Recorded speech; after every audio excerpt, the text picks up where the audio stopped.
L'opération du jour est impressionnante. Il s'agit de la mise en place de la charpente métallique du futur pont de la rivière des Galets.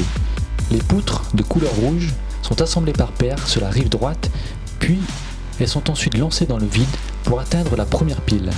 Donc techniquement, on a ce que vous voyez ici en début de pont, les poulies de renvoi. On a mouflé à 4 brins pour démultiplier les efforts et vous avez sous vos yeux un peson qui donne actuellement une traction de 3,7 tonnes. Et à l'extrémité du pont, là-bas, vous avez le treuil qui permet donc de tirer sur les mouflages. Millimètre après millimètre, poussée par le treuil, la charpente avance. Elle vient se positionner entre la rive et la première pile, distante de 93 mètres. À l'avant de l'ouvrage, la partie jaune appelée avant-bec sert de guide pour positionner les poutres sur la pile. L'avant-bec doit s'asseoir précisément dans les chaises, cet élément métallique en forme de L. Durant la manœuvre, l'équipe technique détecte un problème. Parce que l'avant-bec n'était pas dans l'axe, on a mis deux poulies de 3 tonnes de chaque côté pour pouvoir tirer, ramasser le jus pour amener l'avant-bec dans l'axe.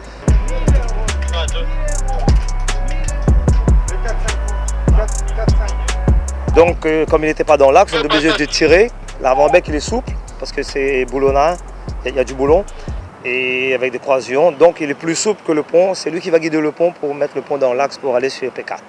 Cela demande un effort particulièrement physique aux hommes du chantier pour que l'avant-bec vienne épouser parfaitement son appui. Finalement, l'expérience de Yannick et la bonne coordination des équipes viendront à bout du décalage. Le lançage des poutres peut reprendre. Pour un tronçon comme celui-ci, il nous faut 6 bonnes heures de manœuvre pour déplacer cet ouvrage. Voilà.